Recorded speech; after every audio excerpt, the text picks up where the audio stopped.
Hello friends, ఈ వీడియోలో assignment operators గురించి తెలుసుకుందాం. అసైన్మెంట్ ఆపరేటర్స్ ని వాల్యూస్ ని అసైన్ చేయడం కోసం యూస్ చేస్తాం. ఫర్ ఎగ్జాంపుల్, ఫస్ట్ సింబల్ వచ్చేసి ఈజ్ ఈక్వల్ టు.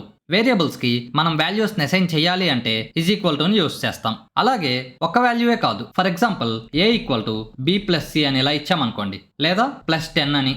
అప్పుడు ఫస్ట్ ఈ ఎక్స్ప్రెషన్ మొత్తం ఎగ్జిక్యూట్ అయ్యి వచ్చిన రిజల్ట్ ఏకే అసైన్ అవుతుంది. దానికోసం మనం యూస్ చేసే సింబల్ ఈజ్ ఈక్వల్ టు. ఏ వేరియబుల్లోకి మళ్ళీ ఏ వేరియబుల్లో ఉన్న వాల్యూని యాడ్ చేసి ఇంకొక వాల్యూ కానీ ఇంకొక వేరియబుల్ని కానీ ఇస్తాం. ఇక్కడ ఇదంతా రాసే బదులు హ్యాపీగా ఒక షార్ట్ కట్ అసైన్మెంట్ ఆపరేటర్ ఉంది. అదేంటంటే ఏ ప్లస్ ఈక్వల్ టు 10 అని ఇచ్చేస్తాం. ఇలా రాసినా సేమ్ అనమాట. ఎందుకంటే ఇక్కడ చూడండి, ఏ వేరియబుల్లో ఉన్న వాల్యూకి 10 యాడ్ చేసి మళ్ళీ దాన్ని ఏ వేరియబుల్లోకే అసైన్ చేస్తున్నాం. ఇలా సేమ్ వేరియబుల్ ఉన్నప్పుడు రెండు వైపులా హ్యాపీగా ప్లస్ ఈక్వల్ టు అని ఇచ్చేయొచ్చు. అలాగే ఇక్కడ వాల్యూయే కాదు, ఇక్కడ కూడా ఎక్స్ప్రెషన్ ఉండొచ్చు. ఫర్ ఎగ్జాంపుల్ బి అని ఇస్తున్నా. దీని అర్థం ఏంటంటే A equal to A plus B అని. ఇదంతా రాయకుండా ఇలా ప్లస్ ఈక్వల్ టు అనేది ఇచ్చేయొచ్చు. అలాగే ఇంకా అర్థమెటిక్ ఆపరేటర్స్ చాలా ఉన్నాయి కదా.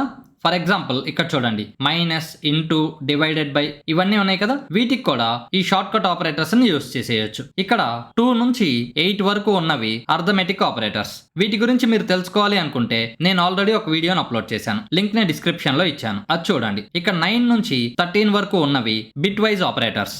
ఈ బిట్ వైజ్ ఆపరేటర్స్ గురించి తెలుసుకోవాలి అనుకుంటే దానికి కూడా నేను వీడియోని అప్లోడ్ చేశాను, లింక్ ని డిస్క్రిప్షన్ లో ఇచ్చాను. ఇక్కడ ప్లస్ కి ఎలాగైతే చెప్పానో ఇంకా ఈ మిగతా ఆపరేటర్స్ అన్ని కూడా సేమ్ అనమాట. ఇంటూ ఇచ్చేటప్పుడు A is equal to A into 2 అని రాసే బదులు A into is equal to 2 అని చేయొచ్చు.